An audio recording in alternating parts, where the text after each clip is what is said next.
Moonlit Tower quest in the cozy common room of Willowbrook Academy, where tapestries depicted peaceful meadows and the fireplace crackled with ever-burning amber flames. A young wizard named Oliver sat curled in his favorite armchair. The chair was positioned perfectly by the tall windows that looked out over the academy grounds, and tonight the view was particularly magical. Oliver had been studying for his gentle magic examinations, but his attention kept drifting to the mysterious tower that had appeared on the horizon just as the sun set. The tower seemed to be made of moonlight itself, translucent and shimmering, visible only when the moon was full. According to the ancient texts in his lap, such towers appeared once every 100 years and always held something precious for those brave enough to seek it. His friend Maya looked up from her own studies at the table nearby. She had been practicing levitation charms on flower petals, making them dance in slow, graceful spirals above her textbook. The petals glowed softly with the gentle magic that all students at Willowbrook learned, magic that helped rather than harmed, that healed rather than hurt. Oliver shared his discovery about the Moonlit Tower with Maya, showing her the passage in his book about towers that granted peaceful visions to those who climbed them. Maya's eyes sparkled with curiosity, and together they decided that this was exactly the kind of gentle adventure that their teachers always encouraged them to pursue. They gathered their supplies carefully, packing warm cloaks woven with comfort charms, a thermos of hot chocolate that would never grow cold, and their wands made from willow wood and phoenix down. These wands were specially crafted for students at Willowbrook, designed to channel only the kindest magic, spells that brought comfort and joy rather than conflict. The journey to the tower began on the Academy's own grounds, following a path that wound through the sleepy gardens, where night-blooming flowers released gentle fragrances that calmed the mind. Glowing mushrooms provided soft light along the path, and occasionally a friendly garden sprite would peek out from behind a leaf, waving a tiny hand in greeting. As they walked, Oliver and Maya practiced the quiet spells they had been learning. Oliver could make dewdrops shine like tiny stars, while Maya had mastered the art of encouraging flowers to bloom even in moonlight. Their magic left no trace of disturbance, only beauty and wonder wherever they passed. The path led them to the Whispering Woods, where the trees themselves were gentle guardians of the Academy. These ancient oaks and maples could speak in voices like rustling leaves, offering advice and encouragement to any student who asked politely. Tonight, the trees murmured softly about the Moonlit Tower, confirming that it was indeed a place of peaceful magic. An old oak with a face carved naturally into its bark told them that the tower appeared for those who needed to remember the joy of simple wonder. It explained that inside the tower they would find not treasure or powerful spells, but something far more valuable: the ability to see magic in the most ordinary moments of life.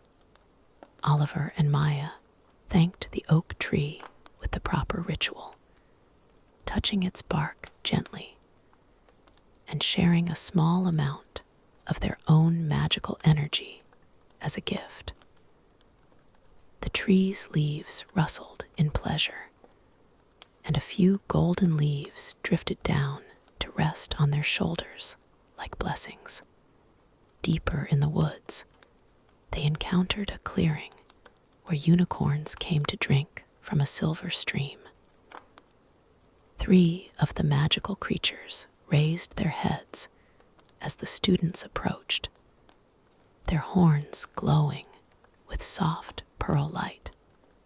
Unicorns at Willowbrook were friends to all who studied gentle magic, and these 3 seemed pleased to see the young adventurers.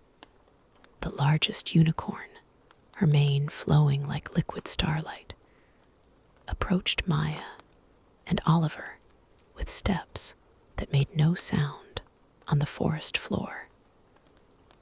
She touched Oliver's forehead gently with her horn, and suddenly he could understand the language of all living things around him.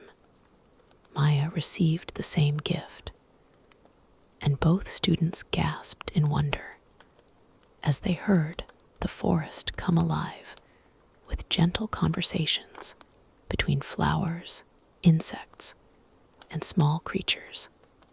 With their new ability to understand nature's voices, Oliver and Maya continued toward the Moonlit Tower, now able to ask the very path itself for guidance.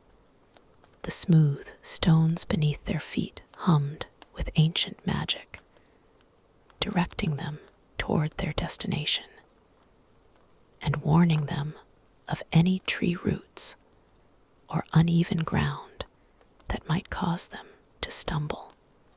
As they emerged from the whispering woods, the Moonlit Tower stood before them in all its ethereal glory.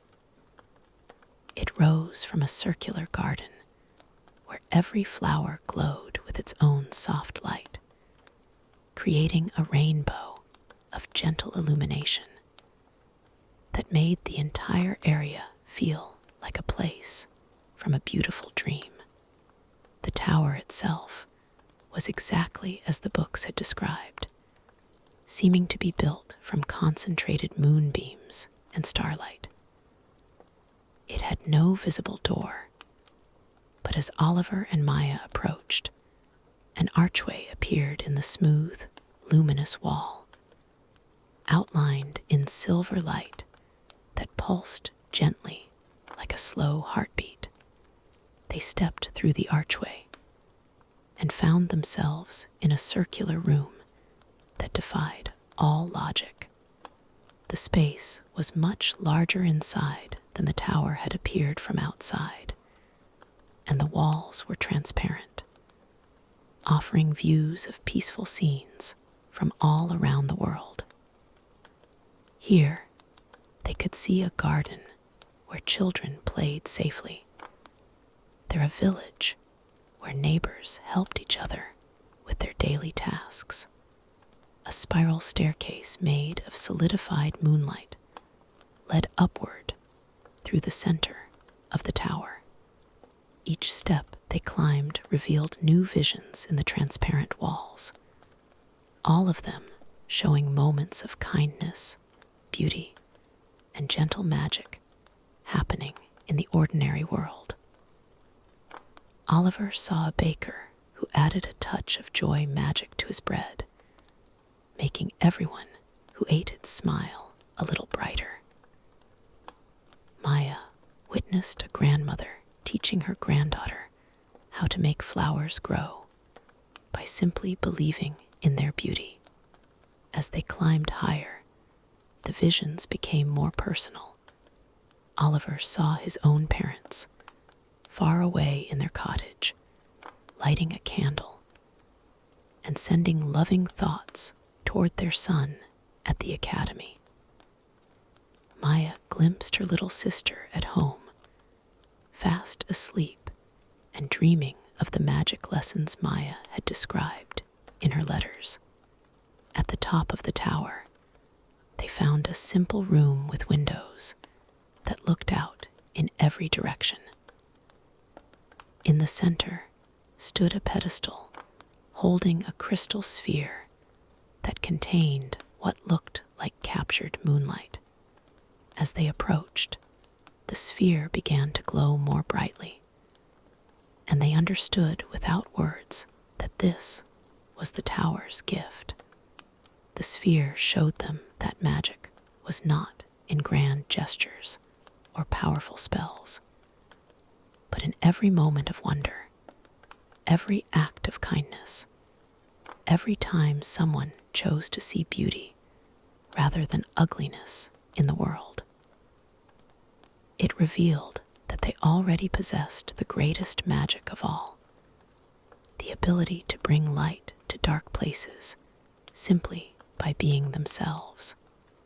Oliver and Maya sat in comfortable silence on the soft cushions that materialized around the crystal sphere. They watched as the views from the windows shifted to show them peaceful scenes from their own future, glimpses of the good they would do, and the joy they would bring to others through their gentle magic. As the moon began to set, the tower started to fade around them, but the crystal sphere's gift remained in their hearts. They found themselves back at the entrance to the Whispering Woods, the tower now just a shimmering memory on the horizon. But the wisdom they had gained would stay with them forever.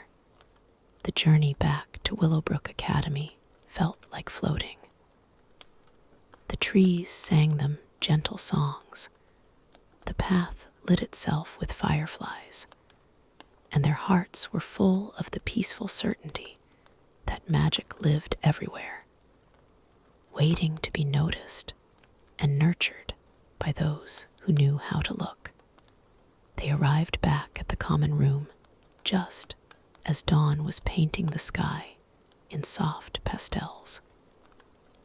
The amber flames in the fireplace flickered a warm welcome, and their favorite chairs seemed to embrace them as they settled in to share hot chocolate and quiet conversation about their wonderful adventure. Oliver opened his textbook again, but now the words seemed to glow with new meaning. Maya returned to her levitation practice, but the flower petals danced with even more grace than before. They had learned that the most powerful magic was also the gentlest, and that the greatest adventures were those that brought peace rather than conflict. As other students began to wake and join them in the common room, Oliver and Maya shared knowing smiles. They would tell their friends about the moonlit tower eventually, but for now, they were content to hold the magic of their adventure like a warm secret, a reminder that wonder was always available to those who remained open to its gentle call. The common room filled with the quiet bustle of a new day beginning. But for Oliver and Maya, the real adventure was just starting. A lifetime of finding magic in kindness, beauty in simplicity, and adventure in the choice to make the world a little brighter wherever they went. The end. The Crystal Forest Library. Read slowly and softly, with gentle pauses between paragraphs. In a valley where the mountains touched the clouds, there grew a forest unlike any other in the world. The trees were made of living crystal, their trunks clear as water, and their leaves chiming softly in the breeze like tiny silver bells. At the heart of this crystal forest stood the most extraordinary library ever built, tended by a young woman named Luna, who had discovered it quite by accident. Luna had been a traveling scholar, carrying her books from village to village, when a sudden snowstorm had forced her to seek shelter in the crystal trees. She had expected to spend a cold, uncomfortable night among the strange formations, but instead she had found warmth radiating from the crystal trunks and a soft glow that seemed to come from deep within the trees themselves. As the storm cleared the next morning, Luna had noticed something remarkable. Words were appearing inside the crystal trees, floating like golden fish in clear water. The trees were not just shelters, but books themselves, each one containing stories that shifted and changed with the seasons, the weather, and the needs of whoever came to read them. Luna had decided to stay, building a small cottage of crystal and wood at the center of the grove. She became the keeper of the Crystal Forest Library, helping visitors find the stories they needed most, whether they knew what those stories were or not. Tonight, as twilight painted the sky in shades of purple and silver, Luna was expecting a special visitor. An old dragon named Ember had sent word that she would be arriving to research something important. Dragons were frequent visitors to the library, as they were natural scholars with long memories and an appreciation for stories that lasted through the ages. Luna prepared for Ember's arrival by lighting the crystal lanterns that hung from the lower branches of the reading trees. The lanterns contained fireflies who had volunteered for the job, enjoying the warmth of the crystal and the company of readers. Their gentle light created dancing patterns on the crystal bark, making the entire forest glow like a constellation that had settled among the trees.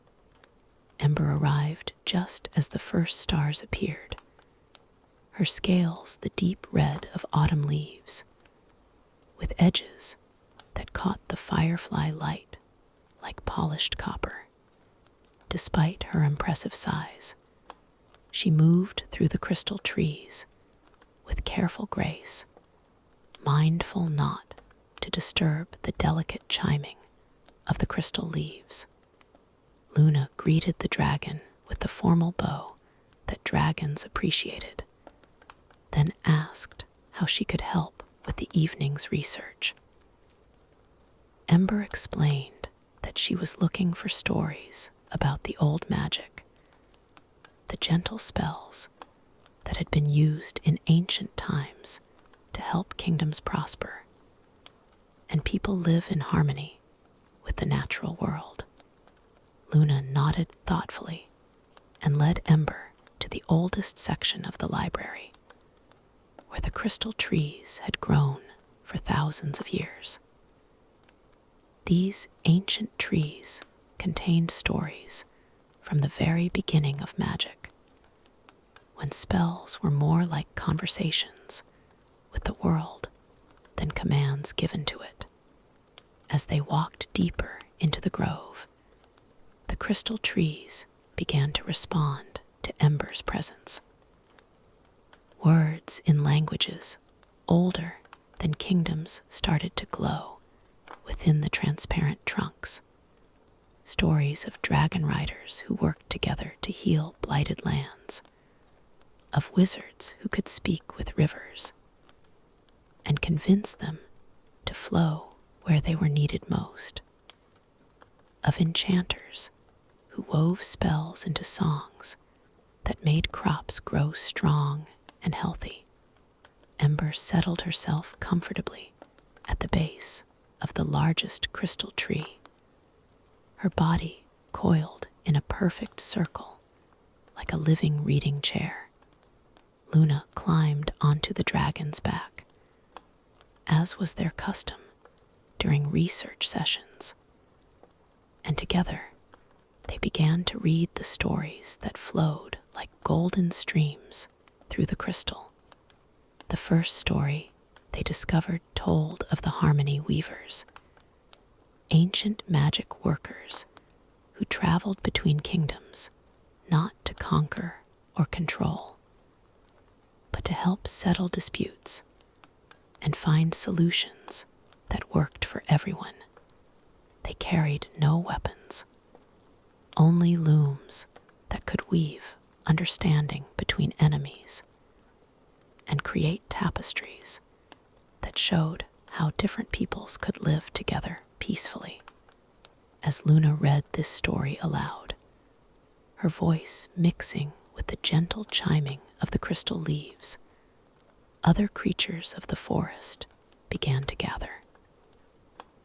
A family of crystal rabbits hopped silently between the trees, their transparent bodies catching and reflecting the firefly light.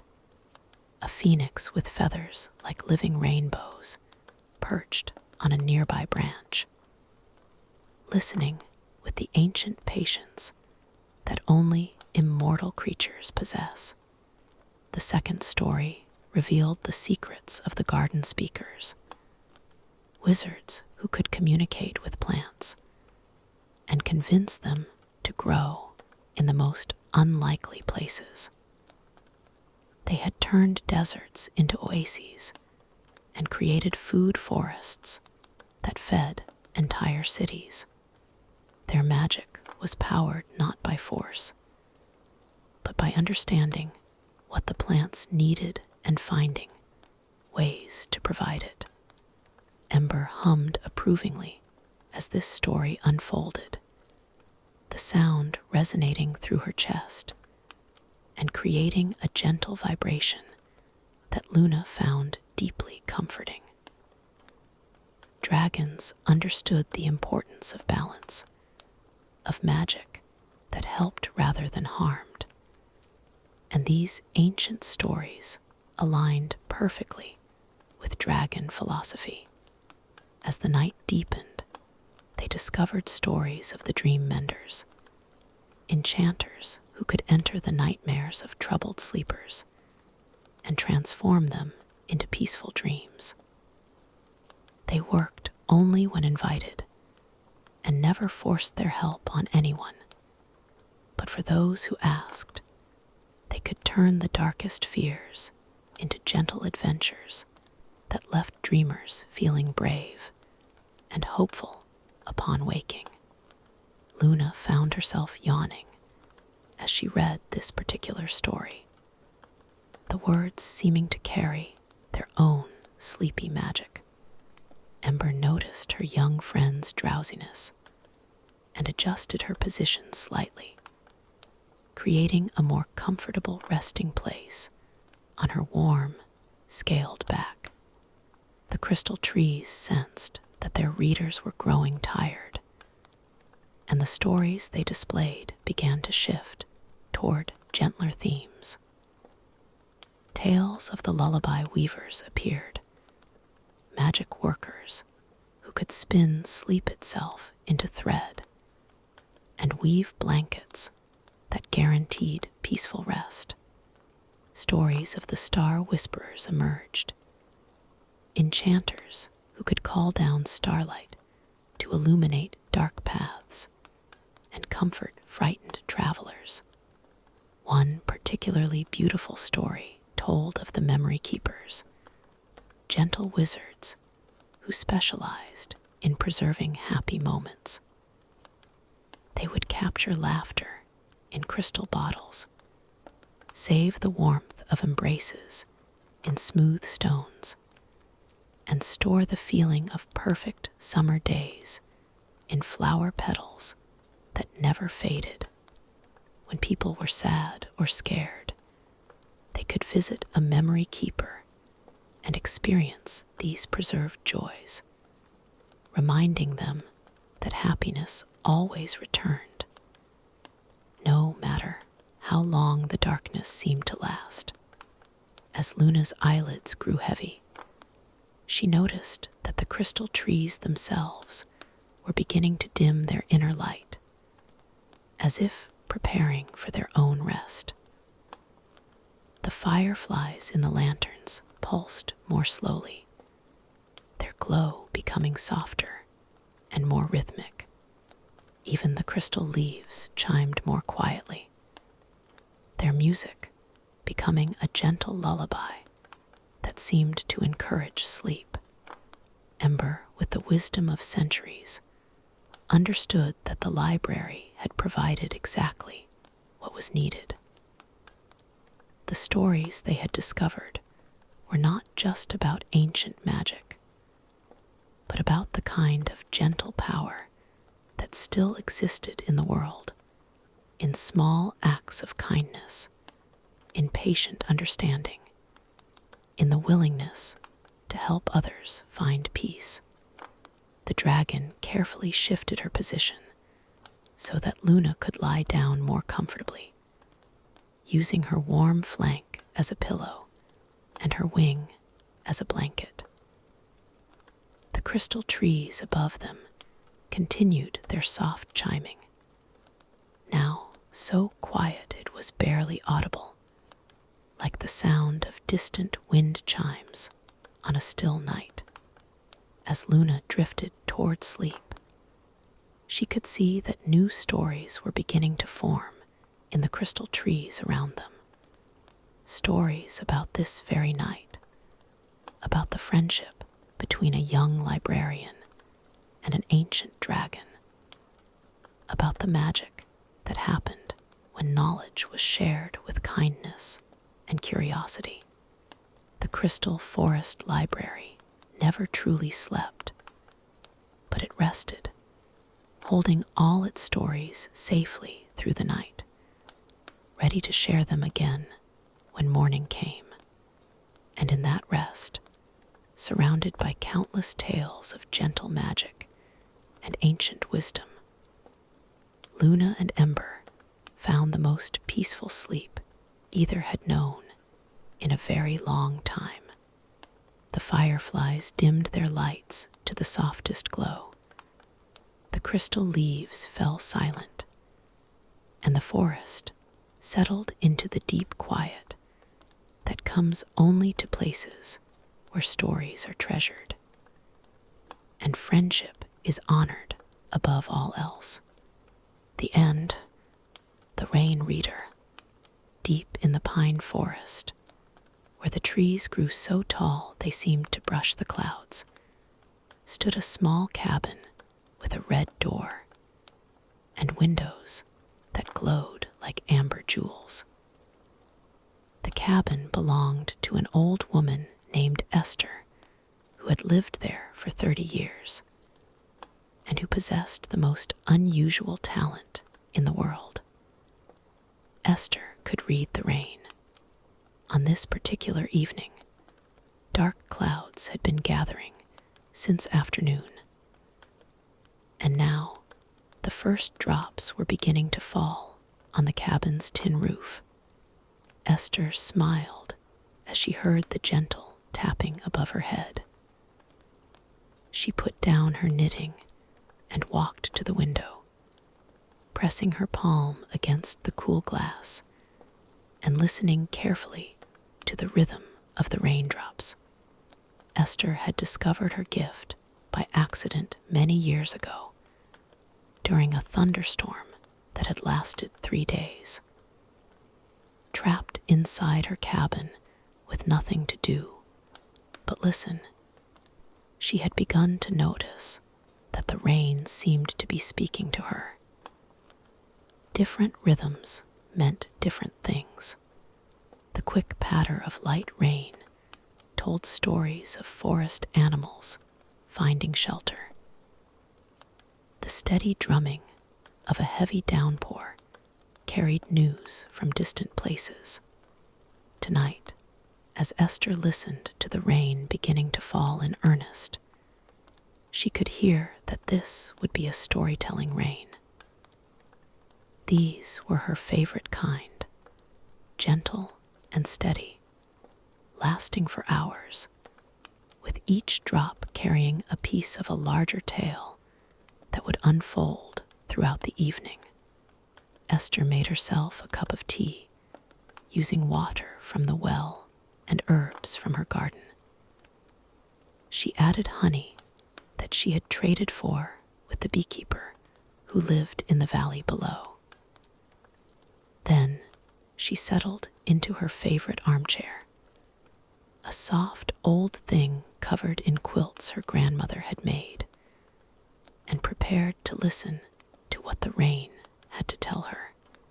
The first story the rain told was about a family of deer who lived near the old oak tree at the edge of the meadow. The mother deer had been teaching her twin fawns how to find the sweetest grass and the clearest water. As the rain began to fall, the deer family had taken shelter under the oak's broad branches. The fawns curled up against their mother's warm sides while she kept watch through the gentle storm. Esther could picture them perfectly as the rain tapped out their story on her roof. She had seen this deer family many times during her walks through the forest, and the rain's rhythm seemed to match the way the fawns would bound through the meadow, all long legs and curious energy. As the evening wore on, the rain's story shifted. Now it told of the old bear who lived in the cave on the mountainside. The bear had spent the day gathering late berries and preparing for the long winter ahead. When the rain started, he had returned to his cave and was now sitting at the entrance, watching the water create small rivers down the mountain paths. The bear enjoyed rainy evenings, finding them peaceful and full of the earth's own music. Esther nodded as she listened to this part of the story. She had met the bear twice, both times by the stream that ran behind her cabin. He was a gentle giant who seemed as interested in watching her as she was in watching him. They had developed a respectful friendship based on mutual curiosity and shared love of the forest's quiet moments. The rain continued its storytelling, and now Esther heard about the family of raccoons who had discovered a hollow log that made the perfect boat. The young raccoons had been using it to float down the stream, while their parents watched nervously from the bank. When the rain began, the raccoon children had reluctantly abandoned their game and followed their parents to the dry shelter of an old barn foundation hidden among the ferns. Esther laughed softly as the rain shared this tale. She could imagine the raccoon parents trying to convince their adventurous children that playtime was over, at least until the storm passed. Raccoons were clever creatures, and she had often watched them solve problems with the kind of intelligence that made her think they understood far more about the world than most people realized. As the night deepened, the rain's voice grew softer, and its stories became more mysterious. It told of the owl who lived in the tallest pine, and how she could see for miles, even in the darkest storms. Tonight, The owl was watching over all the forest creatures, making sure everyone had found safe shelter. Her call drifted through the rain like a gentle blessing, a sound that promised safety to all who heard it. Esther had heard this owl many times, and the sound never failed to bring her comfort. There was something ancient and wise in the owl's voice, as if she carried the memory of every storm that had ever passed through these woods, and knew with certainty that this one too would pass, leaving the forest refreshed and renewed. The rain then whispered the story of the fireflies who lived near the pond at the bottom of the hill. Even though rain made flying difficult, they had gathered under the large mushrooms that grew around the water's edge. Their lights flickered softly in the shelter, creating a fairy-like glow that reflected on the rain-dimpled surface of the pond. They would wait patiently for the storm to end, knowing that tomorrow night they would dance again among the cattails and water lilies. As Esther listened to story after story, she felt herself becoming part of the larger tale the rain was telling. It was a story about how all living things in the forest were connected, how each creature's small drama was part of a bigger symphony of life that played out every day and every night, in sunshine and in storms. The rain told her about the field mice who had gathered in their underground tunnels, sharing seeds they had collected during the sunny days. It spoke of the hedgehog who had curled up in his burrow, lined with soft moss and fallen leaves. It described the family of quail who had found shelter under a fallen log, huddled together with their feathers fluffed against the cool air. Each story flowed into the next, creating a tapestry of forest life that was both peaceful and full of gentle activity. Esther realized that what she had thought of as a quiet, empty forest was actually bustling with small communities, each one with its own rhythms and concerns, its own joys and challenges. As midnight approached, the rain stories began to wind down. It told of how the earthworms were celebrating underground, grateful for the moisture that made their tunnels soft and easy to navigate. It spoke of the spider who had reinforced her web just before the storm and was now sitting safely in the center, feeling proud of her preparation and planning. The final story the rain shared was about Esther herself. It described how she sat in her cozy cabin, surrounded by the warmth of lamplight and the comfort of her quilts, listening with a heart full of wonder to the tales that fell from the sky. The rain spoke of how Esther's gift for listening made her a bridge between the human world and the world of the forest, someone who could understand and appreciate the connections that linked all living things. As the rain's voice grew quieter and quieter, Esther felt a deep sense of gratitude wash over her. She was grateful for her small cabin that kept her warm and dry. She was grateful for her unusual gift that allowed her to hear the stories others might miss. Most of all, she was grateful to be part of this larger community of forest dwellers, each one playing their part in the endless, gentle story of life in the woods.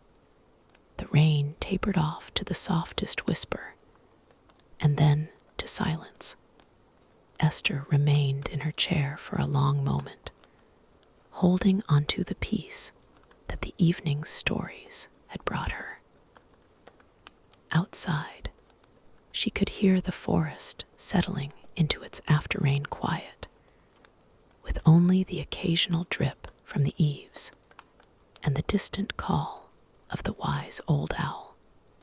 Esther rose from her chair and walked to the window one more time.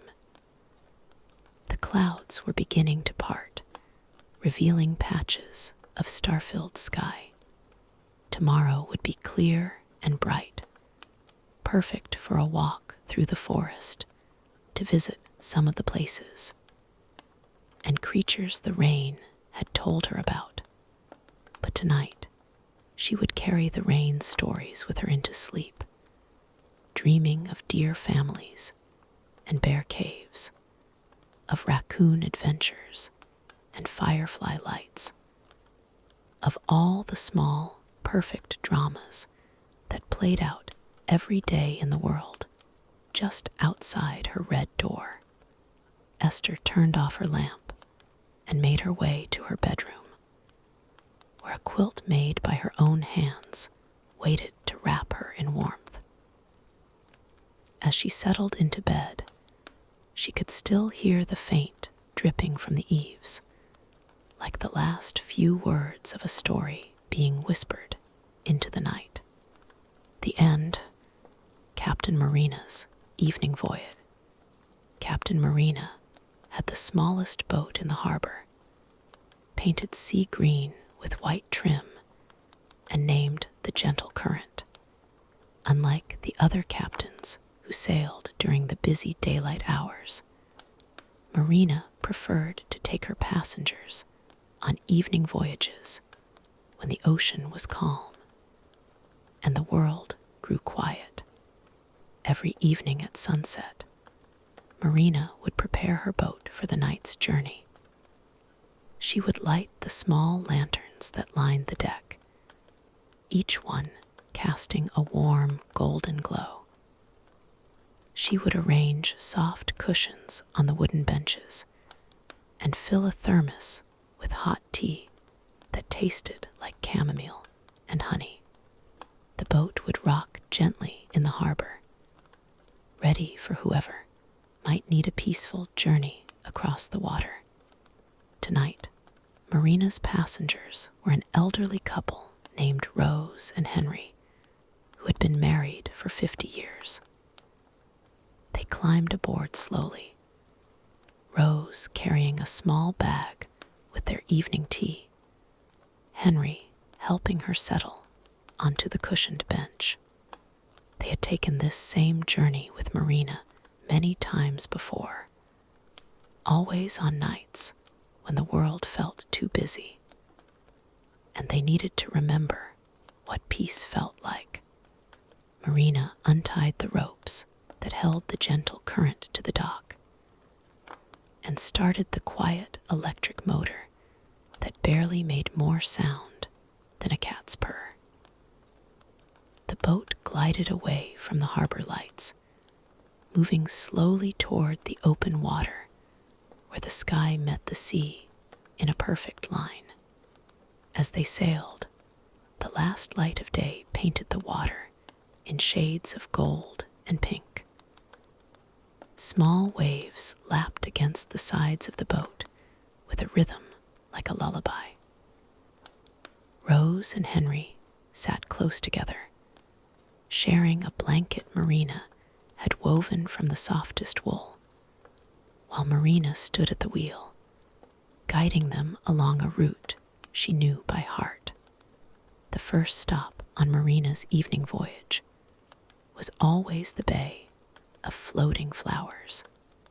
Here, water lilies grew in the shallows, their white petals glowing in the twilight. The flowers released a gentle fragrance that mixed with the salt air, creating a scent that reminded everyone who smelled it of summer evenings and childhood wishes. Marina would slow the boat to barely moving, letting the gentle current drift among the lily pads. Sometimes seals would surface nearby, their dark eyes curious and kind. They would watch the boat pass with no fear, as if they knew that Marina and her passengers were friends to all sea creatures. Tonight, a family of dolphins appeared alongside the boat. They swam slowly, matching the boat's gentle pace, their sleek bodies cutting through the water without a splash.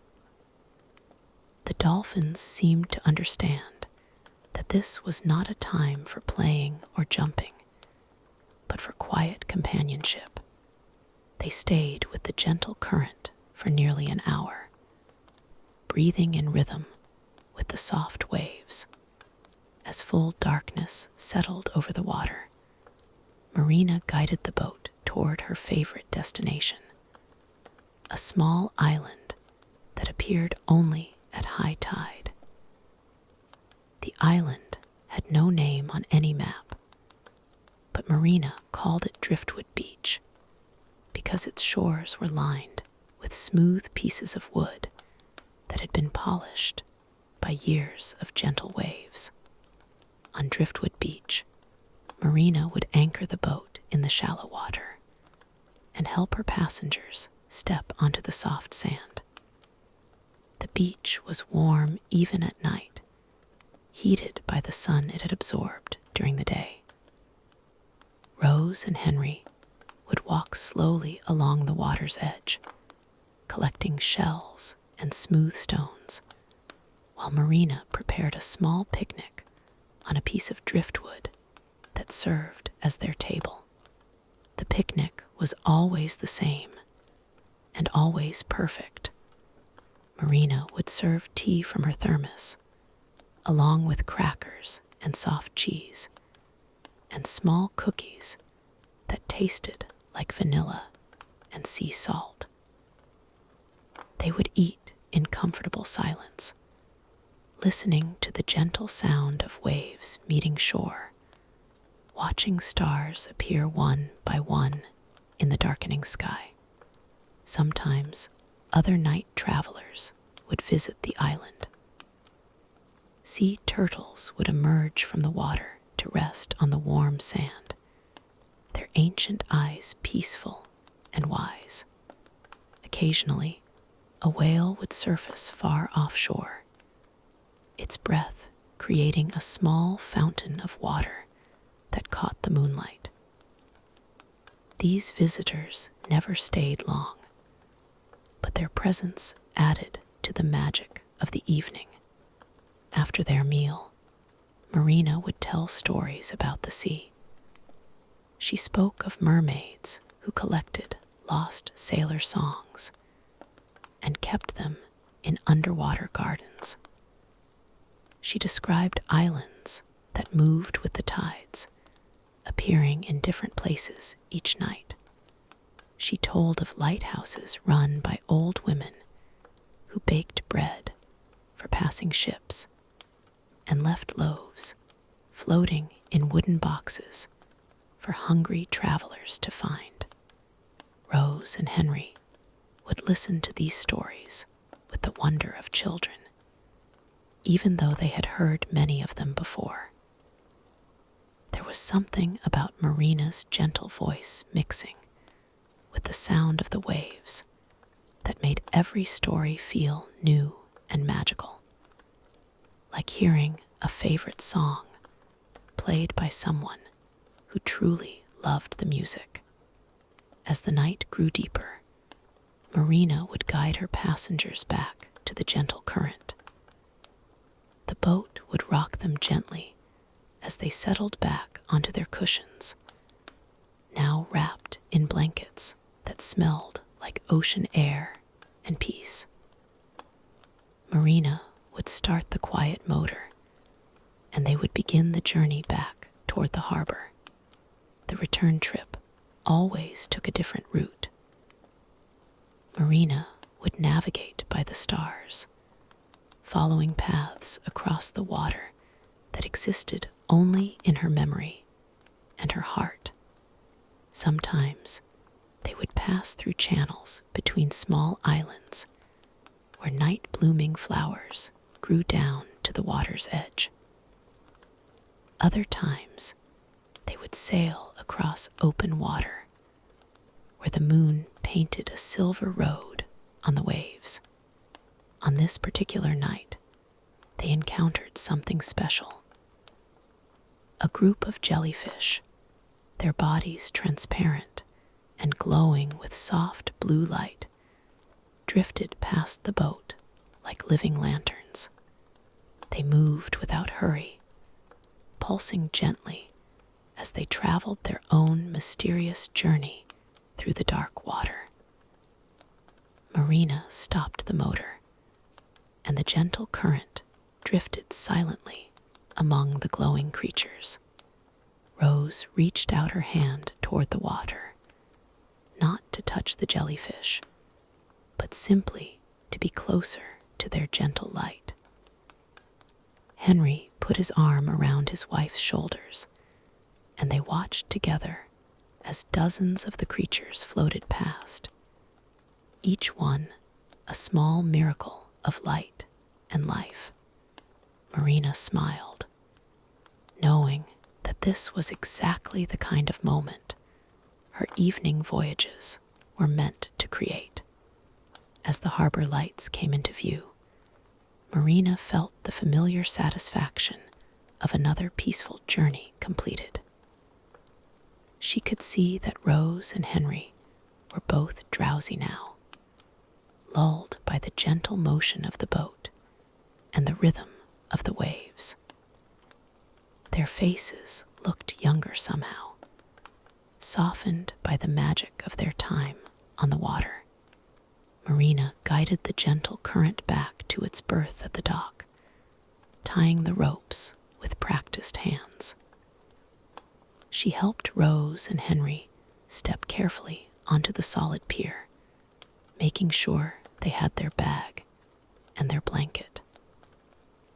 They thanked her quietly, as they always did, with hugs that conveyed more gratitude than words ever could. After her passengers had walked slowly up the pier toward their car, Marina remained on her boat for a few more minutes. She would tidy up the cushions and turn off the lanterns, preparing the gentle current for tomorrow night's voyage. But first, she would sit quietly on the deck, listening to the water lap against the boat's hull and watching the last stars reflect on the harbor's surface. Marina knew that her work was important, even though it was simple. In a world full of noise and hurry, she provided something that everyone needed, but few knew how to find. A chance to move slowly, to breathe deeply, to remember that peace was always available to those who knew where to look for it. Every evening, someone would need what Marina offered.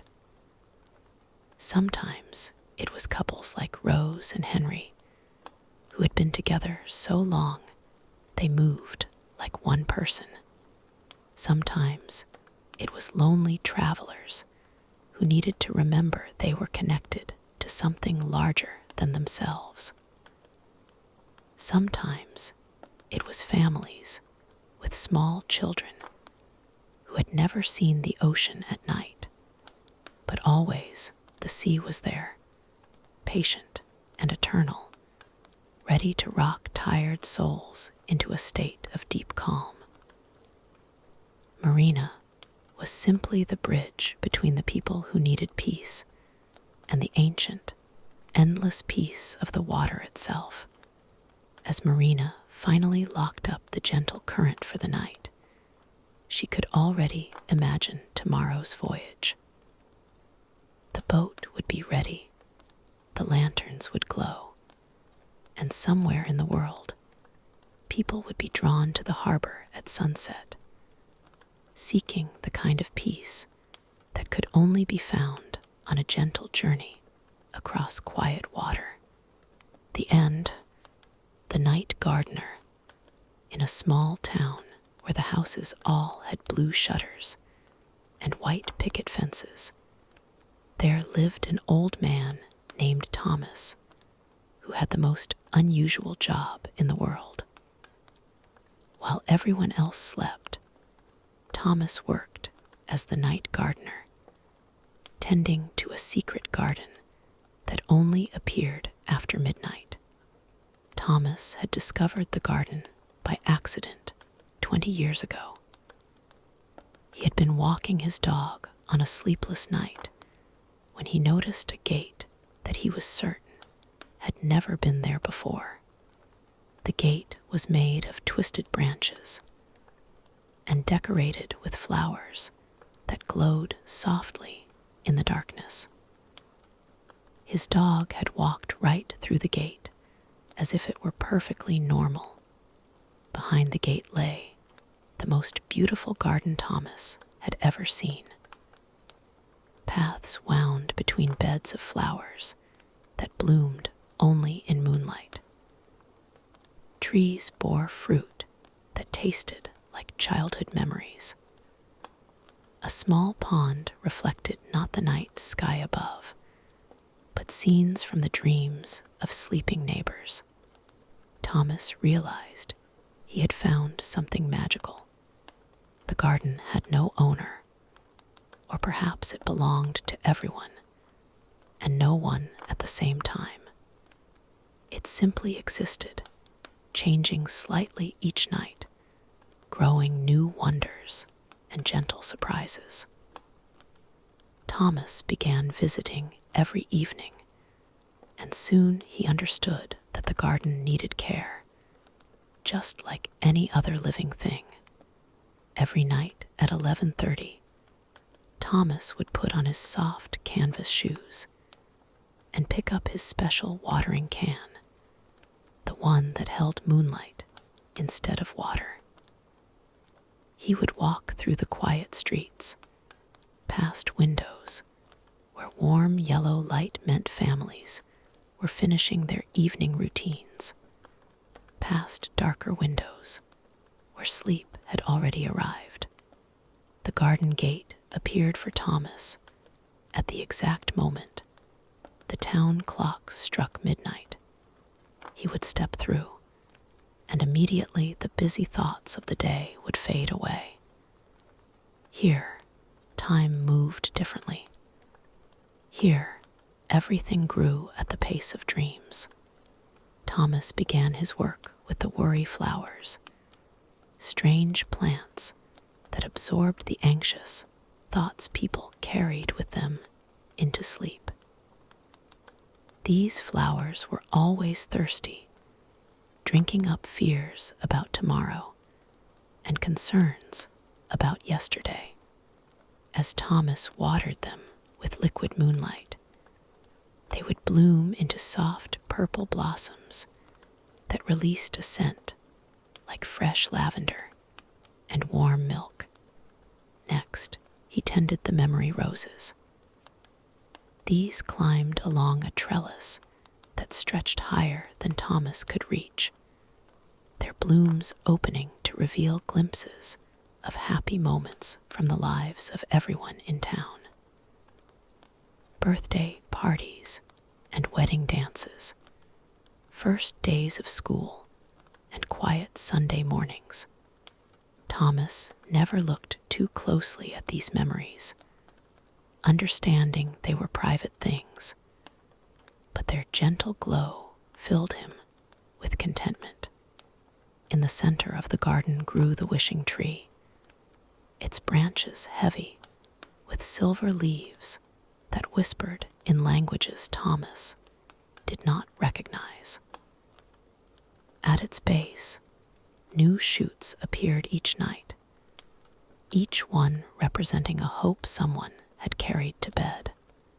Thomas watered these carefully, knowing that some wishes needed time to grow, while others were meant to bloom quickly and then fade away.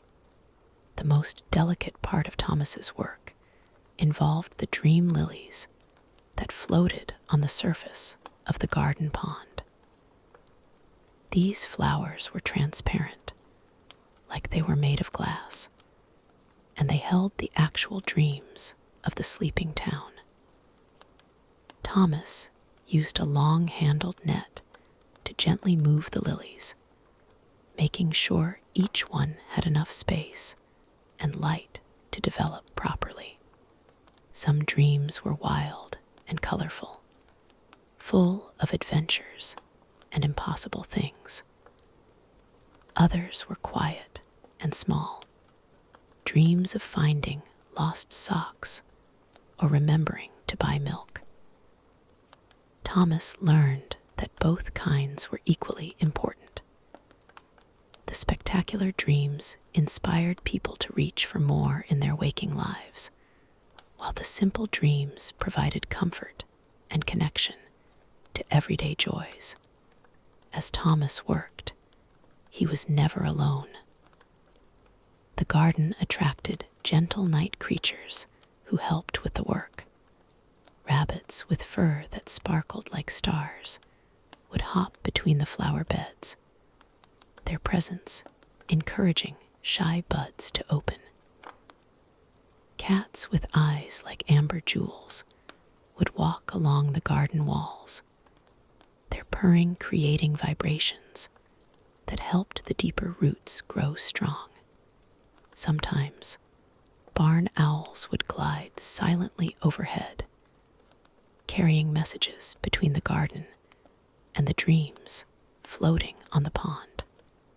They would dip their wings into the water, collecting dream fragments that had broken away, then fly them back to the sleeping minds where they belonged.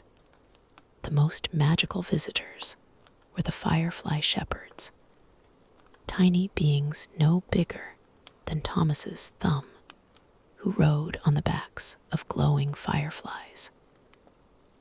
They would guide lost dreams back to their proper dreamers and help untangle dreams that had gotten twisted together. Thomas could barely see them, but he would often find small gifts they had left behind. Flower petals arranged in perfect spirals, or dewdrops that contained tiny rainbows. As the night wore on, Thomas would make his final rounds through the garden. He would check that the comfort moss was growing well along the shadiest path, its soft green carpet providing a place for tired spirits to rest. He would ensure that the singing flowers were harmonizing properly, their quiet chorus creating a melody that drifted through bedroom windows on the night breeze.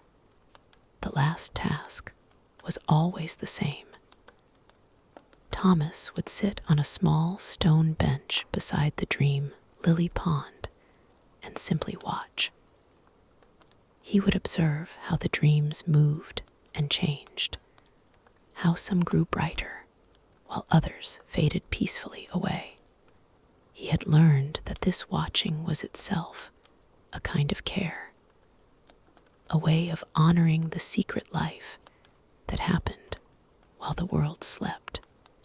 As dawn approached, the garden would begin to fade. Not disappear exactly, but become thin and see-through like morning mist. The flowers would fold their petals inward. The trees would pull their branches closer to their trunks, and the pond would become still as a mirror. Thomas would know it was time to leave. He would walk back through the gate, which would close gently behind him with a sound like wind chimes. By the time he reached his own house, the sun would be painting the sky soft pink and gold. Thomas would make himself a cup of tea and sit by his kitchen window, watching the town wake up. From his window, he could see people beginning their days. A woman would step outside to get her newspaper and pause, breathing deeply, as if the air held some special sweetness. A man would wave to his neighbor with unusual cheerfulness. Children would seem especially ready for adventure. Thomas knew that his work in the secret garden had touched all of their sleep, had helped their dreams grow rich, and their rest grow deep. They would never know about the night gardener or the magical place where their dreams were tended with such care. But that was exactly as it should be. Some magic works best when it remains a secret, when it flows quietly through the world like an underground river, nourishing everything it touches without ever being seen. Thomas understood this, and it made his unusual work feel not strange, but perfectly right. And so, every night, the cycle began again. The garden waited patiently through the day, gathering strength from the sun it could not be seen under. Thomas would sleep peacefully in his own bed, dreaming dreams that were tended by someone else's careful hands. And when midnight came, he would rise once more to tend the secret garden where all dreams learned to bloom. The end, the cloud weaver's lullaby, high above the world, where the air is thin and clean, lives a gentle woman known as the cloud weaver. Her home is built on the softest cloud in the sky, and every night she works at her spinning wheel to create dreams for sleeping children below. Her fingers move like flowing water, spinning moonlight into thread and starlight into yarn. Tonight, the cloud weaver sits by her window, looking down at the world below. She can see every house, every bedroom, every child getting ready for sleep. Her heart fills with warmth as she watches lights turn off one by one, like flowers closing their petals at the end of the day. It is time to begin her work. The cloud weaver walks to her spinning wheel, which is made from silver moonbeams and decorated with tiny bells that chime like distant rain. She begins to spin, and as she does, clouds start to gather around her home. These are not ordinary clouds, but dream clouds, each one soft as silk and light as a whisper. As the wheel turns, the cloud weaver hums a melody that has no words, only feelings. It is a tune that speaks of safety and peace, of warm beds and gentle sleep. The melody floats down from the sky like invisible snow, settling over houses and gardens, bringing calm to everyone who hears it, even in their dreams. The first cloud she weaves tonight is pale blue like early morning sky. This cloud carries dreams of flying, of soaring gently over green fields and sparkling rivers. She shapes it carefully with her hands, making sure it is perfectly smooth and comfortable. Then she breathes on it softly, and the cloud begins to glow with its own quiet light. The second cloud is silver, like moonlight on water. This one holds dreams of underwater adventures, where friendly dolphins play games and seahorses dance in slow circles. Coral gardens sway gently in the current, and everything moves in perfect, peaceful rhythm. The cloud weaver adds tiny sparkles to this cloud, like bubbles rising to the surface. Next, she creates a cloud the color of sunset, orange and pink and gold, all mixed together. This cloud carries dreams of warm summer evenings, where fireflies blink like tiny stars and gentle breezes carry the scent of blooming flowers. In these dreams, time moves slowly, and every moment feels like a gift. The cloud weaver works through the night, creating cloud after cloud, each one holding a different kind of peaceful dream. There are clouds full of dreams about friendly animals, about magical forests, where every tree tells stories, about cozy cabins where hot chocolate never gets cold, and books read themselves aloud. As she works, other sky dwellers come to visit. The wind carries messages from children who have fallen asleep, little wishes for happy dreams and peaceful rest. The stars lean down to watch her work, their light making the dream clouds shimmer and dance. The moon moves closer, casting a gentle glow over everything, like a grandmother watching over her family.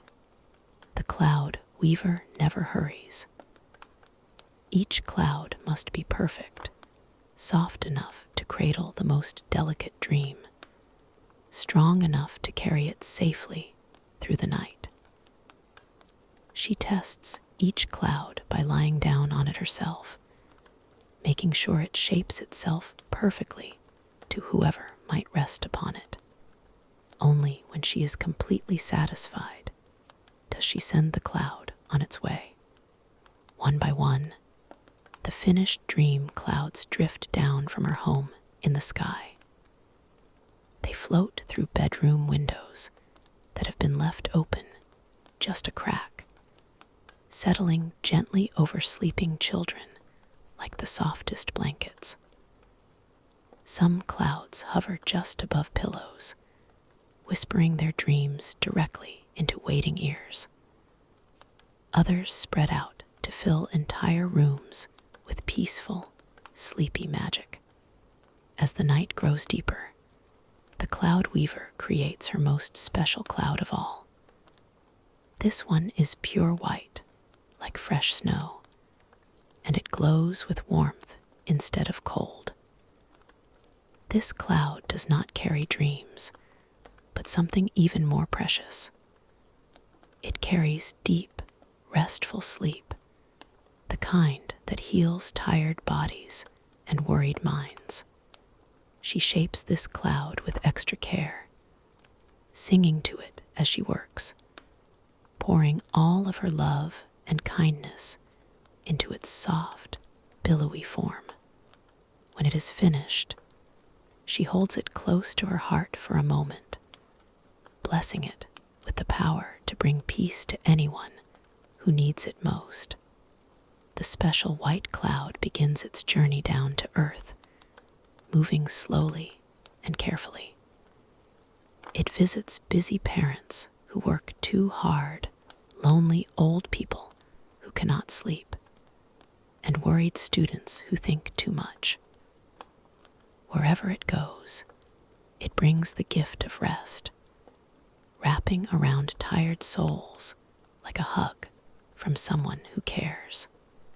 As dawn begins to touch the edges of the sky, the cloud weaver's work for the night is nearly done. She has one last task, the most important one of all.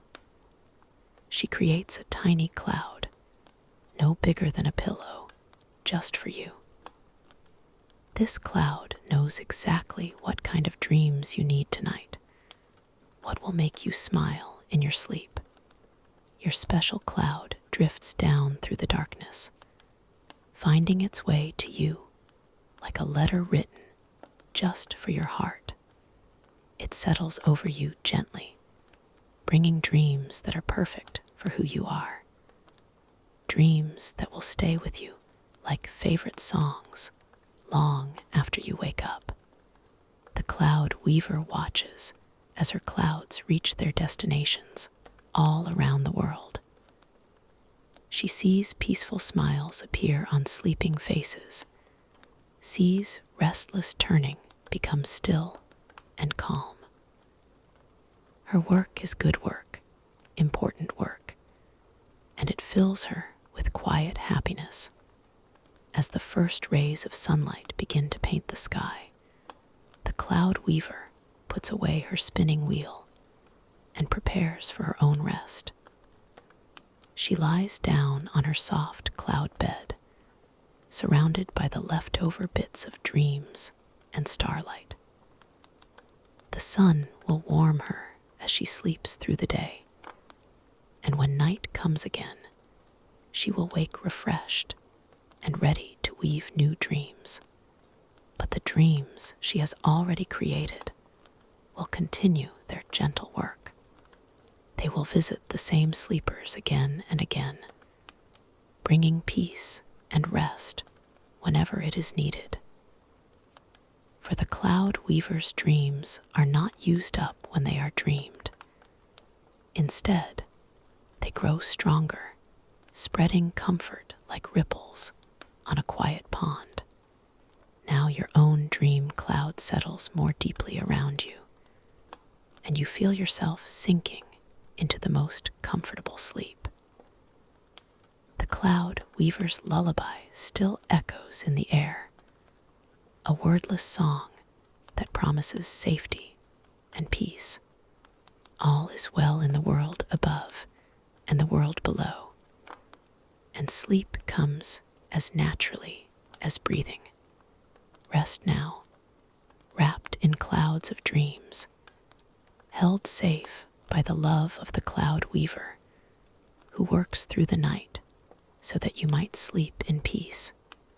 The end dreams sweetly, the sleepy train to Dreamland, every night at 9:30. A special train arrives at the station at the end of your street. You cannot see it with your eyes, but if you listen carefully as you lie in bed, you might hear its gentle whistle calling softly in the distance. This is the sleepy train, and it travels to the most peaceful place in all the world. The train is painted deep blue like the evening sky, with golden stars dotted along its sides. Its windows glow with warm, honey-colored light, and soft music plays from somewhere inside. The conductor is a kind old bear wearing a purple hat and a gentle smile. He checks his pocket watch and nods, knowing that soon sleepy passengers will begin to arrive. Tonight, you find yourself walking down a path made of smooth white stones. Each stone glows softly under your bare feet, warm and comfortable. The path leads through a meadow filled with sleepy flowers that close their petals as you pass. Night birds sing quiet lullabies from the branches of dreaming trees, their leaves rustling like whispered secrets. At the end of the path, you see the train waiting patiently. Steam rises from its chimney in perfect rings that float up toward the stars. The bear conductor tips his hat and welcomes you aboard with a voice as warm as hot chocolate on a winter evening. You climb the 3 small steps and find yourself inside the most comfortable train car you have ever seen. The seats are made of clouds, soft and bouncy, and perfectly shaped for resting. Blankets woven from moonbeams are folded neatly on each seat, and tiny reading lights, shaped like fireflies, provide just enough glow to see. Other passengers are already settling in for the journey. A sleepy rabbit clutches a pillow made of dandelion fluff. A drowsy fox curls up with his bushy tail wrapped around him like a scarf. As the train begins to move, it rocks gently from side to side, like a cradle being pushed by invisible hands. The wheels on the tracks make a rhythm that sounds like a heartbeat, steady and soothing. Through the windows, you watch the countryside roll by slowly, peacefully. First, you pass through the valley of quiet waters, where streams flow backward and upward, carrying fallen leaves back to their trees. The water makes no sound as it flows, creating perfect silence that fills your ears like the softest music. Deer with silver antlers pause to watch the train pass, then bow their heads in a gentle goodnight. Next, the train travels through the forest of sleeping trees. Here, every tree leans against its neighbor, all of them resting together like old friends. Their branches are heavy with dreams instead of fruit, and these dreams glow like lanterns, casting rainbow colors across the forest floor. Some dreams are shaped like butterflies, others like shooting stars, and a few look like birthday wishes floating on the wind. The train continues its peaceful journey through the meadow of yawning flowers. Each flower here opens and closes slowly, like they are yawning before bedtime. As they yawn, they release tiny sparkles into the air that smell like lavender and fresh rain. The sparkles float through the train windows and settle on your shoulders like fairy dust, making you feel even more relaxed and sleepy. As you travel deeper into the night, the train passes through the village of gentle sounds. Here, wind chimes made of seashells hang from every doorway, creating soft music that blends with the train's rhythm. Rocking chairs on front porches move slowly back and forth, though no one sits in them. They rock in time with your breathing, which has become slow and deep. The conductor bear walks through the train car, checking on each passenger. He adjusts blankets and fluffs pillows with care. When he reaches your seat, he speaks in a voice like distant thunder, warm and comforting. He tells you that you are almost at your destination, the place where the best dreams live. Through the window, you begin to see the lights of Dreamland station. It looks like a castle made of stars, with towers that stretch up into the clouds. Gardens surround the station, filled with flowers that bloom only at night. These flowers sing instead of making fragrance, their voices joining together in the most beautiful lullaby ever heard.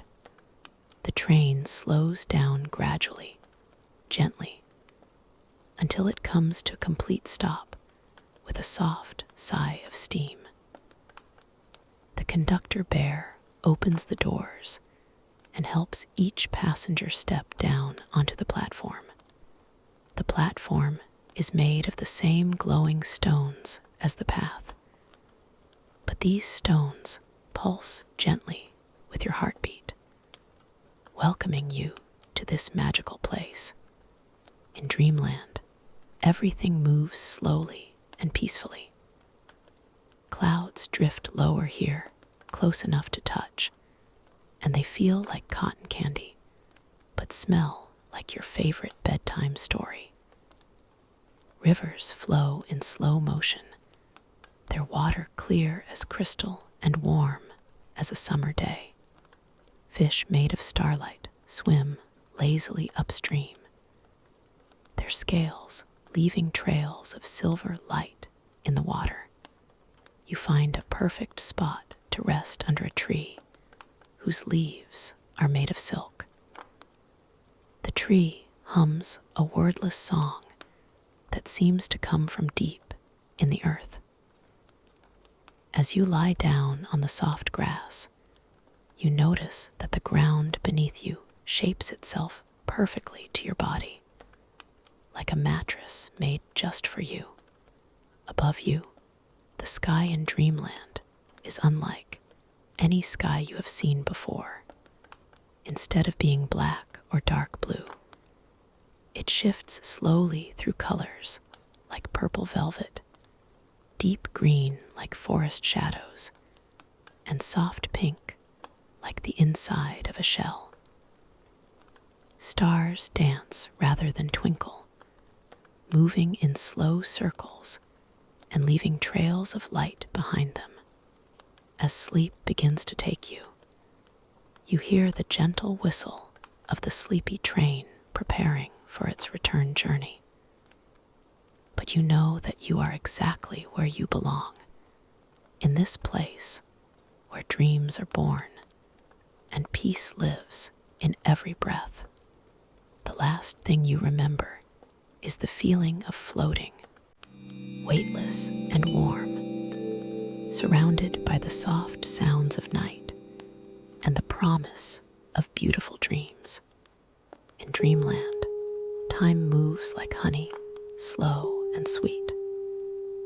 Here, you can dream of anything you wish, and every dream becomes real for as long as you need it to be. And when morning comes, you will remember this place and know that it is always here, waiting for you, just a train ride away. Rest now, dream well. The sleepy train will bring you home safely when it is time to wake. The end, sleep peacefully. The lighthouse keeper's dream. On a quiet island where the ocean meets the sky, there stands an old lighthouse painted white as fresh snow. Its keeper, an elderly woman named Clara, has tended its light for more years than she can count. Each evening, as the sun melts into the horizon like honey dripping from a spoon, Clara climbs the spiral stairs to light the beacon that guides ships safely home. Tonight, the sea is unusually calm. The waves whisper secrets to the shore in a rhythm as steady as a sleeping heart. Clara sits in her comfortable chair by the lighthouse window, watching the moon paint a silver path across the water. The light above her head turns slowly, casting gentle shadows that dance like old friends around the room. As Clara's eyelids grow heavy, she begins to dream while still awake. In her dream, she sees a magnificent garden floating on the ocean's surface. Lavender and chamomile bloom in endless rows, their sweet fragrance carried on the salt-tinged breeze.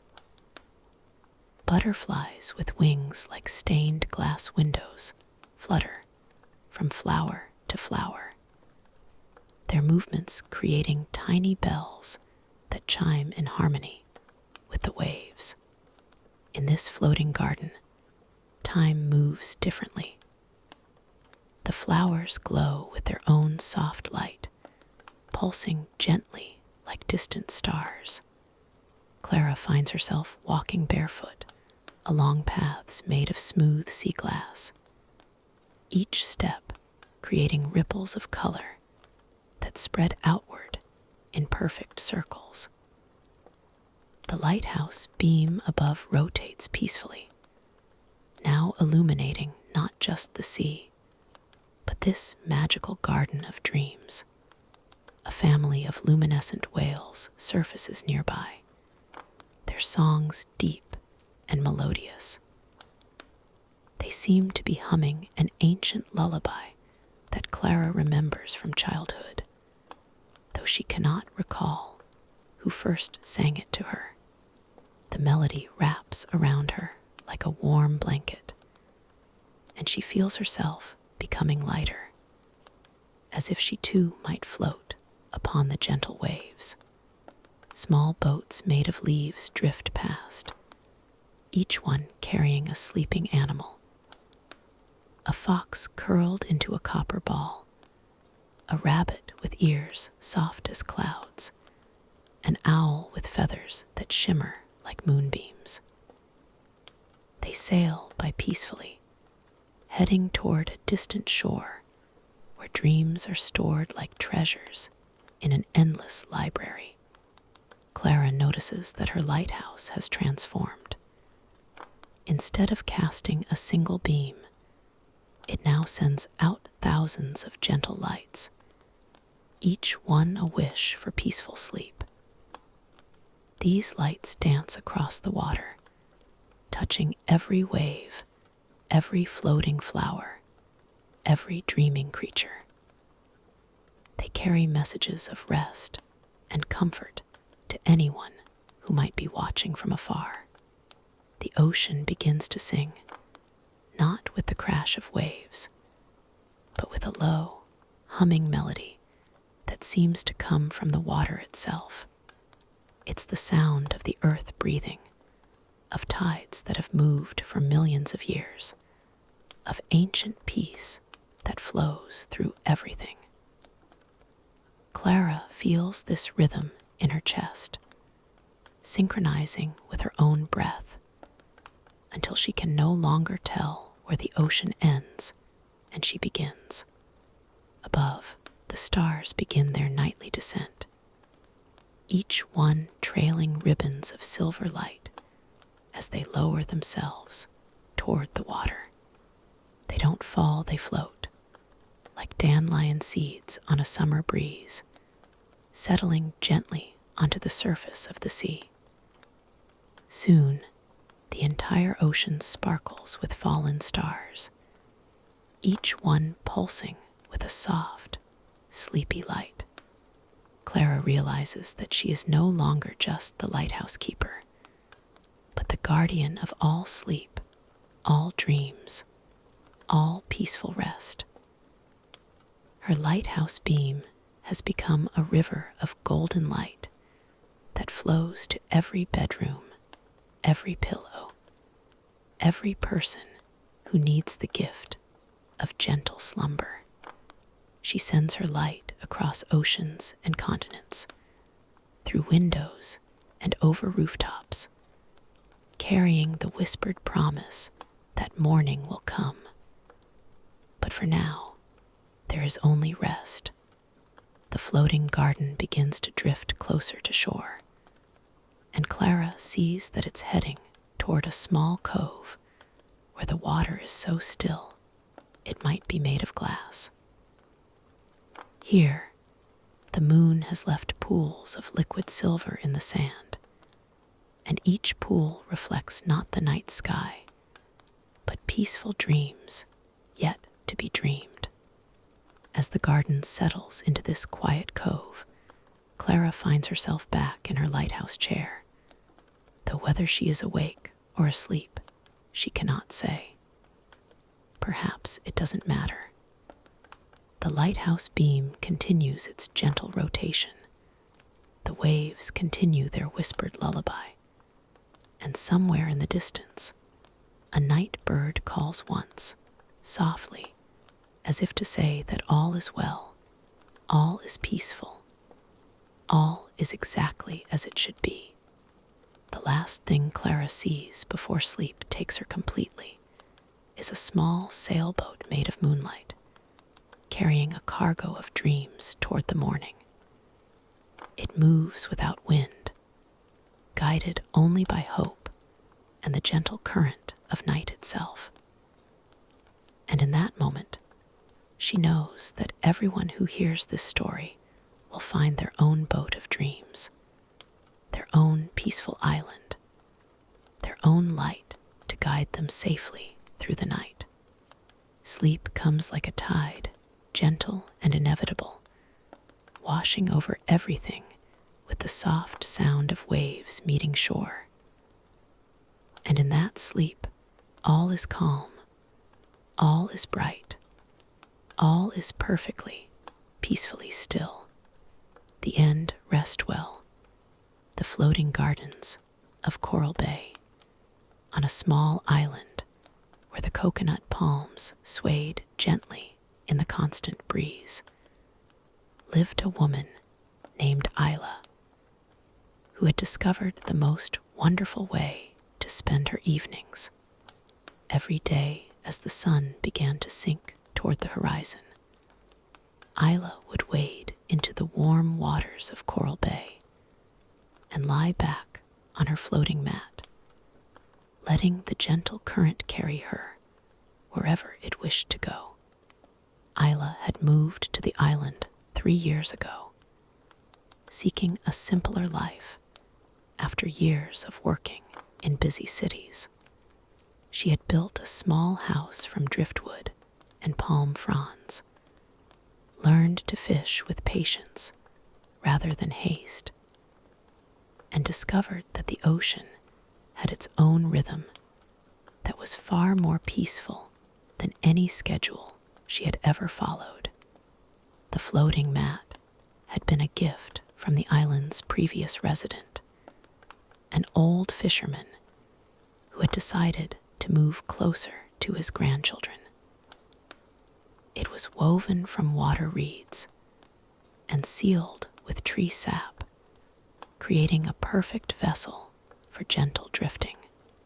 The mat was just large enough for one person to lie comfortably, with small pockets woven around the edges to hold a water bottle, a piece of fruit, and perhaps a book for longer journeys. Tonight, as Isla waded into the bay, the water was especially calm. The surface barely rippled, reflecting the soft colors of the evening sky like a mirror made of liquid glass. She positioned her mat carefully and lay down, feeling the warm water support her weight as the gentle current began to guide her away from shore. The first part of every drift took Isla past the coral gardens, underwater formations that had grown over hundreds of years into shapes like underwater cities.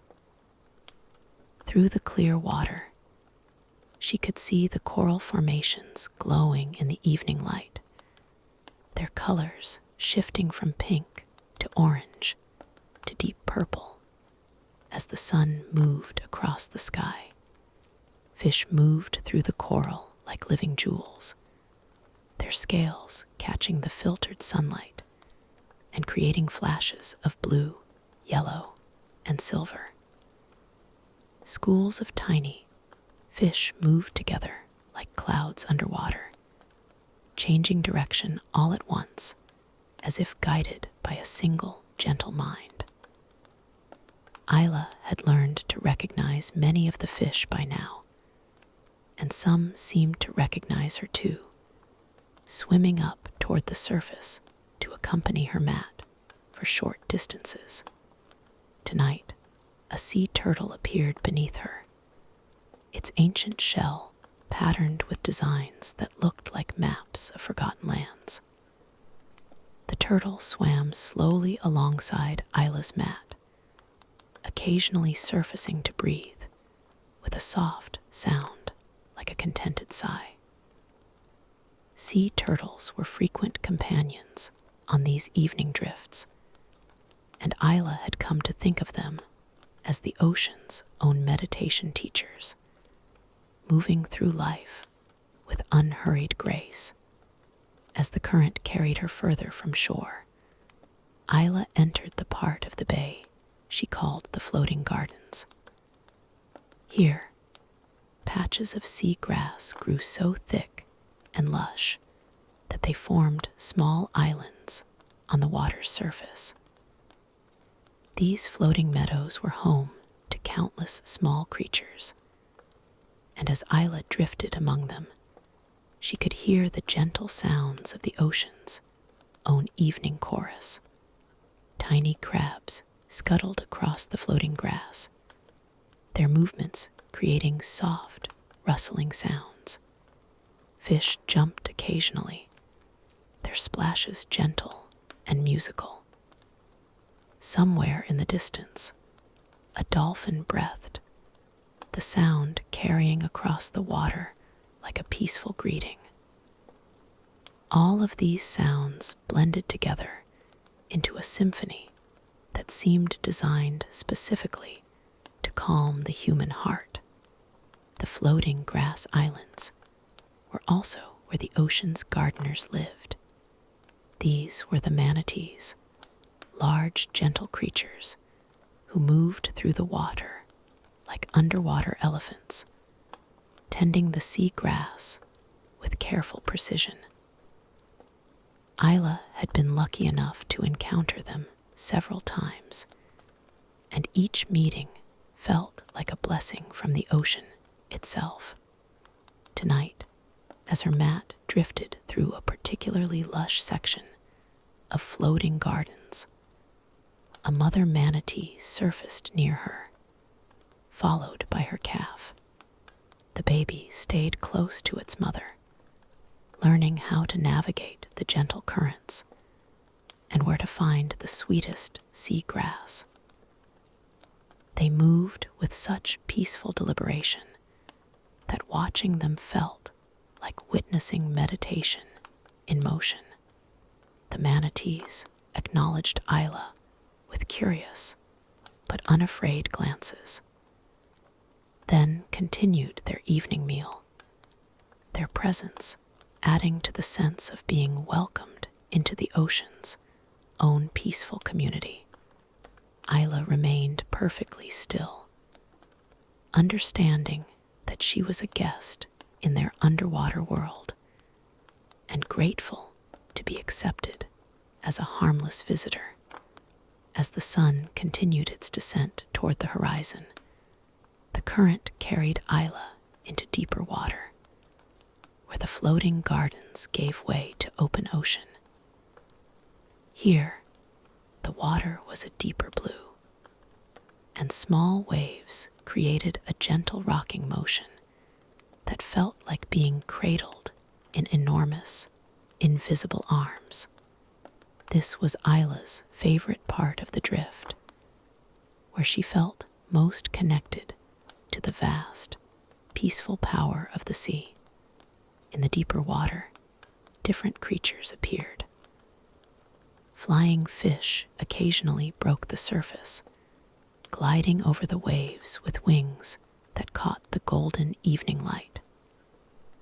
Dolphins played in the distance, their dorsal fins cutting through the water in joyful arcs. Sometimes a whale would surface far away, its breath creating a tall spout that looked like a fountain of celebration. Isla had brought a small piece of mango with her tonight, and as she ate it slowly, she noticed that the sweetness seemed enhanced by the salt air and the gentle motion of the waves. Everything tasted better when experienced at the ocean's own pace, when there was no hurry and no schedule except the natural rhythm of tide and current. As twilight deepened, the ocean began to reveal its nighttime magic. Phosphorescent plankton started to glow in the water, creating trails of blue-green light wherever the current moved. Fish swimming beneath the surface left glowing wakes behind them, And when Isla trailed her hand in the water, her fingers created sparkles that looked like liquid stars. The bioluminescence was strongest near the floating gardens, where the plankton gathered in the protected waters among the sea grass. As Isla's mat drifted back through this area, the entire ocean around her seemed to be lit from within. A galaxy of tiny stars suspended in the gentle waves. Above her, the first real stars were beginning to appear in the darkening sky.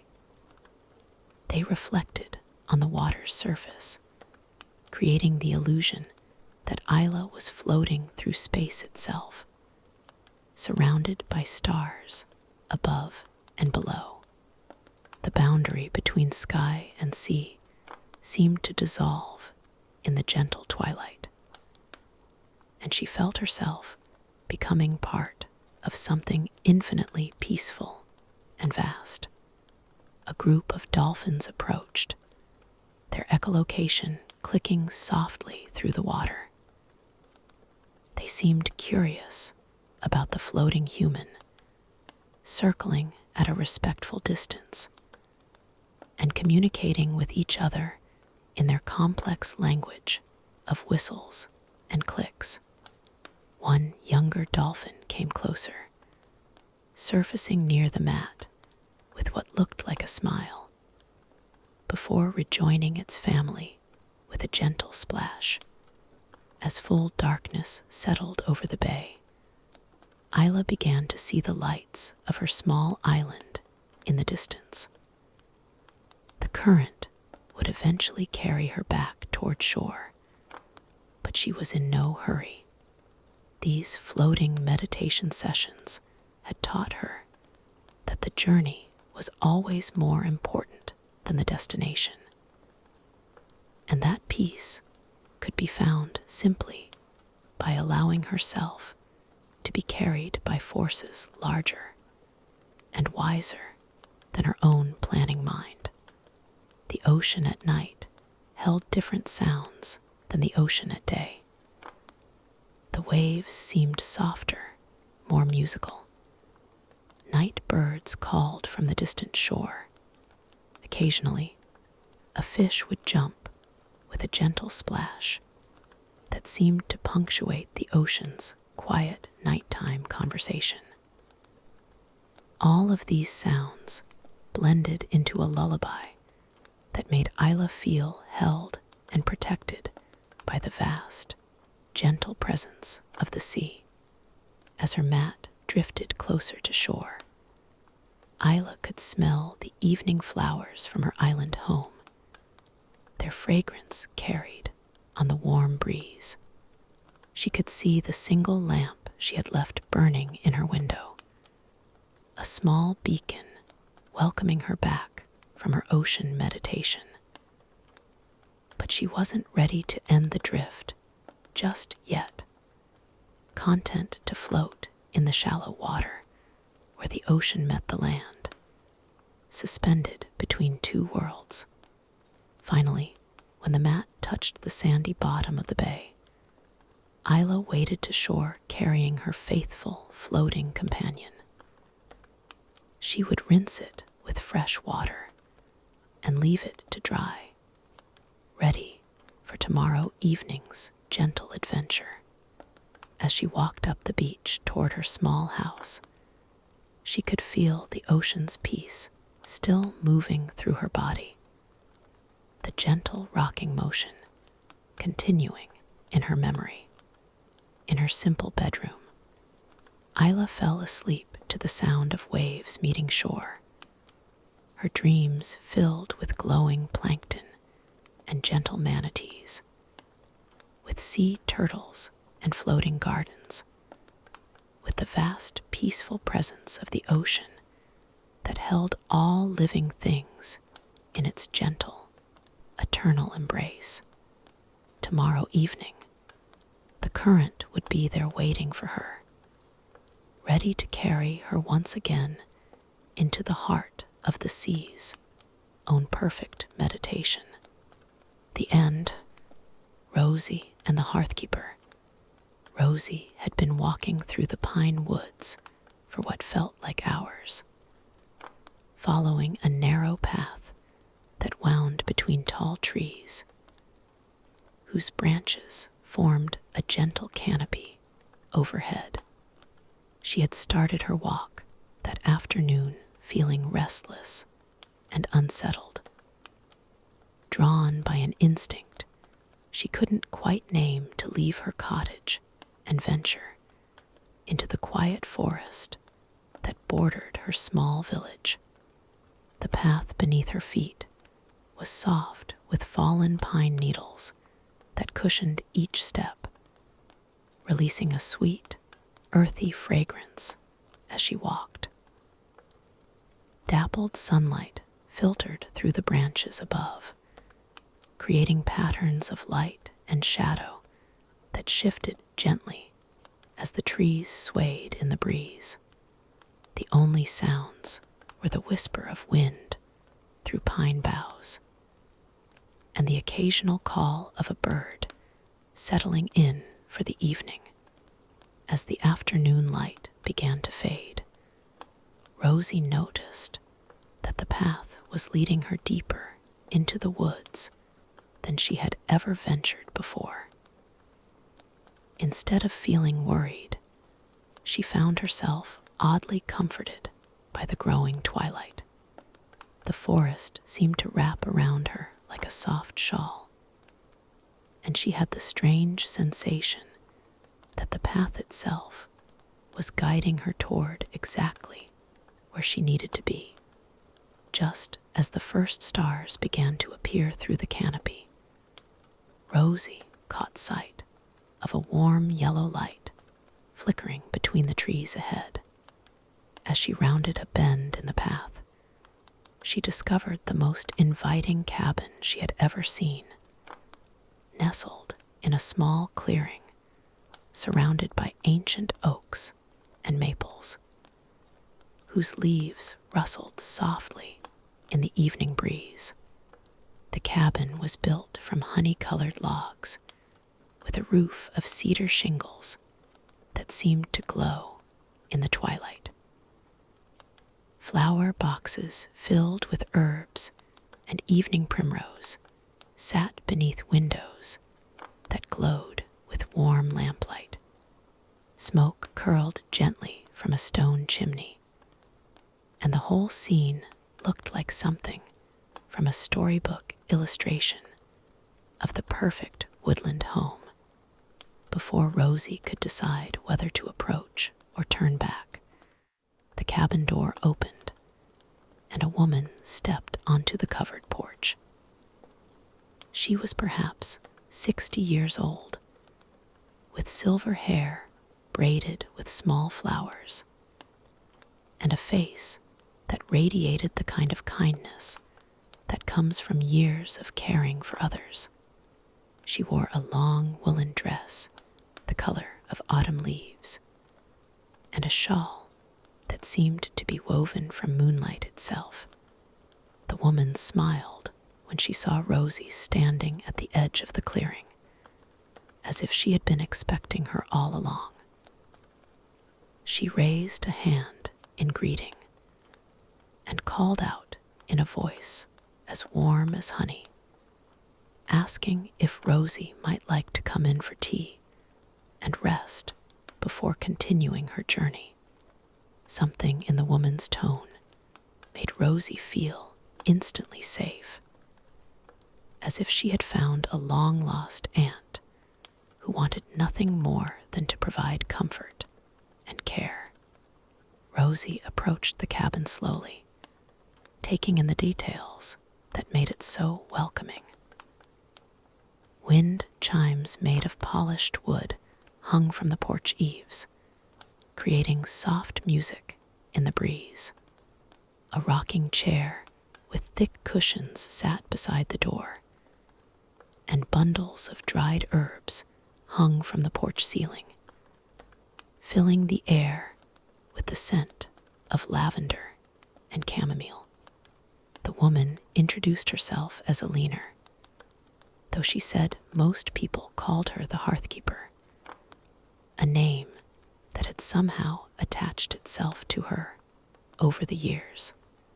She explained that travelers often found their way to her cabin when they were in need of rest and comfort, and that she was always happy to provide both to anyone who arrived at her door with a peaceful heart. Alina led Rosy inside, and the interior of the cabin was even more welcoming than the outside had promised. The main room was dominated by a large stone fireplace where a fire crackled cheerfully, casting dancing shadows on walls lined with books and dried flowers. Comfortable chairs surrounded the hearth, each one positioned to take advantage of the fire's warmth and the soft light it provided. The kitchen area occupied one corner of the room, with copper pots hanging from wooden beams and shelves lined with jars of herbs, preserves, and other provisions. A round wooden table sat near the kitchen, set with delicate china cups and plates that looked as if they had been waiting for exactly this moment to be used. Alina bustled about, preparing tea with the practiced ease of someone who had welcomed countless visitors over the years. She filled a copper kettle with water from a well outside the back door, selected herbs from her collection with careful consideration, and set the kettle to boil over the fire. While they waited for the water to heat, she invited Rosy to sit in the most comfortable chair by the fireplace. As Rosy settled into the soft cushions, she felt tension she hadn't even realized she was carrying begin to leave her shoulders. The chair seemed to mold itself perfectly to her body, and the warmth from the fire soaked into her bones like a healing balm. Alina moved quietly around the kitchen, humming a tune that seemed to match the rhythm of the crackling logs. The tea Alina prepared was unlike anything Rosy had ever tasted. It was made from herbs grown in Alina's own garden, she explained, a blend that promoted peace and contentment. The liquid was golden in the firelight, and it tasted of chamomile and honey, with undertones of mint, and something else that Rosy couldn't identify, but that made her feel as if she were being hugged from the inside. While Rosy sipped her tea, Alina brought out a cake that seemed too perfect to be real. It was a simple pound cake, she said, made with butter from the village cows and eggs from her own chickens, but enhanced with a touch of vanilla that came from beans traded by a merchant who visited the forest once each season. The cake was tender and sweet, with a texture that seemed to melt on the tongue. As they ate and drank together, Alina asked gentle questions about Rosy's life and listened with the kind of attention that made Rosy feel as if her words were the most important things anyone had ever said. She found herself sharing worries and hopes that she had never spoken aloud, feeling safe in the warm circle of firelight and Alina's understanding presence. Alina, in turn, shared stories of the forest and the creatures who lived in it. She spoke of the family of deer who visited her garden each morning, of the owl who nested in the old oak behind the cabin and who served as her evening companion, of the streams that sang different songs depending on the season and the weather. As the fire burned lower, Alina added another log with practiced movements, and the flames leaped higher, casting renewed warmth throughout the room. She brought out thick wool blankets, wrapping one around Rosy's shoulders and keeping another for herself as they continued their quiet conversation. Time seemed to move differently in Alina's cabin, flowing like honey rather than rushing like a river. Rosy found that the restless feeling that had driven her into the woods was completely gone, replaced by a deep sense of contentment and belonging. She felt as if she could stay in this warm, safe place forever, listening to Alina's gentle voice and watching the fire paint patterns on the cabin walls. Alina seemed to understand that Rosy needed this respite, this moment of pure comfort and care. She refilled Rosy's teacup when it grew empty, offered more cake without being asked, and adjusted the blanket around Rosy's shoulders with the tenderness of a mother caring for a beloved child. As the evening wore on, Alina began to tell stories of other travelers who had found their way to her cabin over the years. She spoke of a young merchant who had arrived during a thunderstorm and stayed for 3 days, leaving with renewed confidence in his ability to navigate life's challenges. She told of an elderly woman who had been lost both literally and figuratively, who had discovered in Alina's cabin not just direction back to her village, but also clarity about the next chapter of her life. Each story Alina told seemed to carry a gentle message of hope and resilience, of the way that moments of genuine care and comfort could transform a person's entire outlook. Rosy realized that she was not just receiving Alina's hospitality, but also becoming part of a long tradition of weary travelers, finding exactly what they needed in this magical place. As the fire settled into glowing embers, Alina offered Rosy a bed for the night in the cabin's small guest room. The room was simple but perfect, with a bed piled high with quilts and pillows, a window that looked out into the peaceful forest, and a small table holding a bowl of lavender to scent the air with calm. But as much as Rosy was tempted to stay, she found that the rest and comfort Alina had provided had restored her energy and her sense of direction. She felt ready to continue her journey, though now she understood that the journey was not through the physical forest, but through the challenges and opportunities of her own life. Alina packed a small bundle of tea and a slice of cake for Rosy to take with her, along with directions for finding the path back to her village.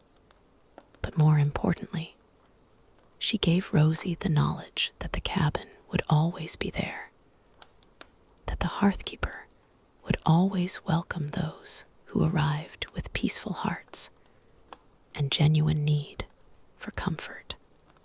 As Rosy stepped back onto the forest path, she turned to wave goodbye to Alina, who stood in her doorway, surrounded by warm light, looking like a guardian angel of the woods. The path back to the village seemed shorter than the path that had led her to the cabin, and Rosy walked with light steps, carrying Aliner's kindness with her like a lamp that would never go out. Back in her own cottage, Rosy made herself a cup of Aliner's tea and sat by her own small fireplace, thinking about the incredible gift she had received. She understood now that comfort and care were not just things to be received, but things to be given, and she resolved to be a source of the same gentle kindness that Aliner had shown her. That night, Rosy slept more peacefully than she had in months, her dreams filled with warm fireplaces and gentle voices, with the promise that somewhere in the world there would always be places and people dedicated to offering comfort to weary souls. The end.